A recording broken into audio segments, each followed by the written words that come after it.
رسمی طور پر دینا چاہتا ہوں۔ میرے آقا حضور سید عالم صلی اللہ تعالی علیہ وسلم، یہ 324 نمبر صفحہ ہے مسلم شریف کا، حضور فرماتے ہیں، یہ کبھی جو میں نے کہا نا حضور غصے ہو جاتے ہیں، ناراض ہو جاتے ہیں، کسی صحابی کو حضور سخت جملہ بولتے ہیں، وہ کیا ہے؟ 24 نمبر صفحہ میرے آقا اللہ کو عرض کرتے ہیں، ای المومنین آذیتہ شتمتہ لعنتہ جلدتہ فاجعلها له صلاة وزکاة وکفارة له وقربة تقربہ بہا الیک یوم القیامہ۔ حضور عرض کرتے ہیں، اے میرے اللہ، اگر میں اپنے کسی صحابی کو سختی سے ڈانٹوں، میں اس کو کوئی سخت بولوں اور میں اسے کوئی کوڑا ماروں، میں اسے لعنت کروں یا اس طرح کا کوئی لفظ بولوں، اے میرے مالک، میں جس کو سختی کروں میرے سخت جملوں کی وجہ سے اس کے سارے گناہ معاف فرما دے۔ اللہ اللہ اللہ اللہ۔ کفارت اللہ، یا اللہ میں اپنے جس غلام کو سخت لفظ بولوں اس کی ساری زندگی کے گناہوں کا کفارہ ہو جائے۔ قربتاً، اور میں جو اس کے لیے سخت لفظ بولوں، لوگ کہیں کہ گالی کا لفظ بولیں، اے اللہ میرے اس سختی کے الفاظ کی وجہ سے میرے اس غلام کو قیامت کے دن تو اپنا زیادہ قرب عطا فرما دینا۔ اللہ اللہ اللہ اللہ۔ تو حضور کی سختیاں تو اس طرح کی ہیں یار۔ حضور تو اپنے غلام کو ڈانٹتے ہیں نا، میرے آقا صلی اللہ علیہ وسلم ڈانٹتے ہیں حضور علیہ السلام کہ تو میرا ہو کر یہ کیوں کر رہا ہے؟ تو پھر وہ ایسا اظہار اطاعت کرتے ہیں، پھر اللہ وہ پھر غصہ نہیں کرتے ہیں، وہ صحابی پھر ناراض نہیں ہوتے، الٹا وہ ڈر جاتے ہیں۔ جب وہ ڈرتے ہیں رب سے معافی مانگتے ہیں تو اللہ تعالیٰ کا دریائے رحمت پھر انہیں اپنی لپیٹ میں لے لیتا ہے۔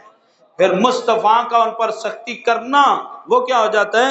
وہ اللہ تعالیٰ کے قرب کا سبب بن جاتا ہے۔ آخری حوالہ سن لیں اور اس کے بعد دعا خیر کرتے ہیں۔ میرے یہ ابو داؤد شریف ہے، 1 نمبر جلد میں 301 نمبر صفحہ ہے۔ 2 صحابہ کرام ہیں، اسید اور عباد، حضور کی بارگاہ میں ہے۔ یہ جو خواتین کے مخصوص دن ہوتے ہیں ہر مہینے میں 1 ہفتے کے، ان کے حوالے سے بات چل رہی تھی۔ یہودی ان دنوں میں عورتوں کو گھروں سے باہر نکال دیتے ہیں، ہاں جی، جانور والی حویلی میں بھیج دیتے تھے۔ بستر کو ہاتھ نہیں لگانا، کپڑے کو ہاتھ نہیں لگانا، کھانا نہیں بنانا، برتن کو ہاتھ نہیں لگانا۔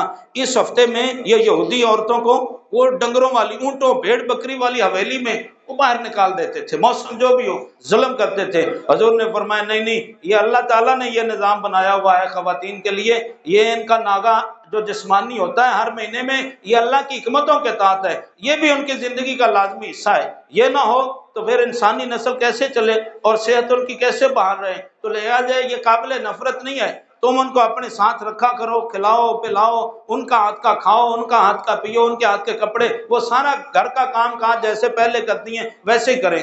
ان 2 صحابہ کرام نے کچھ ایسی بات کر دی جس کا مقصد یہ تھا کہ پھر بعد میں غسل بھی کر لیں۔ عقل مندوں کے لیے اشارہ کافی ہے تاکہ یہودیوں کی پوری طرح مخالفت ہو جائے۔ میرے آقا ناراض ہو گئے اور فرمایا تم آگے چلے گئے ہیں؟ تو میرے آقا صلی اللہ تعالی علیہ وسلم ان دونوں صحابہ کرام رضوان اللہ علیہم اجمعین، فتمعر وجہ رسول اللہ، حضور کا چہرہ غصے سے سرخ ہو گیا اور فرمایا تم نے یہ بات ایسی حد سے بڑی ہوئی کر دی ہے، یہ نہیں میں نے کہا، میں نے کہا کہ ان سے نفرت نہ کرو، ان کو اپنے گھروں سے نہ نکالو، ان کو ایسے بے یار و مددگار نہ چھوڑو، اپنے ساتھ ان کو رکھو۔ اچھا وہ دونوں ڈر گئے، ڈر کے وہ دونوں دہل گئے، خوفناک ہو گئے، وہ مسجد شریف سے چلے گئے کہ اب ہمارے خلاف کوئی آیت نہ آ جائے۔ اب وہ مسجد کے دروازے سے باہر گئے ہیں، آگے سے ایک صحابی بکری کا دودھ لے کے پیالے میں وہ حضور کے پاس آ رہا ہے۔ اب وہ مسجد سے باہر نکلے ہیں، دودھ والا اندر آ گیا، جب پیالہ سامنے آیا حضور نے فرمایا وہ 2 بندے کہاں ہیں، ان کو دودھ پلائیں۔ اللہ اللہ اللہ اللہ سبحان اللہ۔ فرمایا میں ابھی جن پر ناراض ہوا تھا وہ کہاں ہیں، میں انہیں دودھ پلانا چاہتا ہوں۔ اپنے فرمایا بلاؤ ان کو، بلایا اور فرمایا یار تم تو ناراض ہی ہو گئے، یہ دودھ پی لو۔ مصطفیٰ نے اپنے دستے نبوت سے دودھ کا پیالہ انہیں عطا فرمایا۔ اللہ اللہ اللہ، کیا انداز ہے میرے آقا کی تربیت کا، یہ تربیت فرمائی، ناراضگی فرمائی، لیکن ناراضگی کے بعد کرم کے بادل برسے ہیں۔ اللہ اللہ اللہ اللہ اکبر۔ اسی وقت میرے آقا نے دودھ عطا فرمایا۔ فرمایا ایسی بات نہیں ہے۔ اس لیے حضرت حذیفہ بن یمان اور سلمان فارسی رضی اللہ تعالیٰ عنہ ایک دیہات میں تھے، تو حضرت سلمان یہ حذیفہ بن یمان جو بہت بڑی باتیں سناتے تھے نوجوان لڑکوں کو کریم آقا علیہ السلام کے صحابہ کی، تو وہ بعض دفعہ ایسا کرتے کہ فلاں صحابی پر حضور فلاں وقت میں ناراض ہو گئے، تو حضرت حذیفہ رضی اللہ تعالیٰ عنہ یہ بتاتے تھے کہ حضور ناراض ہو گئے، جی تو حضرت سلمان فارسی رضی اللہ تعالیٰ عنہ انہوں نے، ان کا خیمہ الگ تھا، جیسے میدان جہاد میں خیمے الگ الگ ہوتے ہیں نا، تو حضرت سلمان فارسی کا خیمہ الگ تھا، حضرت حذیفہ کا خیمہ الگ تھا۔ سلمان فارسی نے پیغام بھیجا، کیا فرمایا، اے میرے بھائی حذیفہ، تم یہ نوجوان بچوں کو بتاتے ہو کہ نبی علیہ السلام فلاں صحابی پر فلاں وقت ناراض ہوئے تھے، تو یہ ان بچوں کے ذہن میں صحابہ کرام کے خلاف کچھ باتیں آ جائیں گی، تو آپ اس انداز سے باز آ جائیں، ورنہ میں امیر المومنین فاروق اعظم کو تمہاری شکایت لگاؤں گا کہ تم ان نوجوانوں کو ایسی باتیں سناتے ہو کہ جس سے یہ پتا چلے کہ اللہ کے نبی علیہ السلام ناراض ہو گئے تھے۔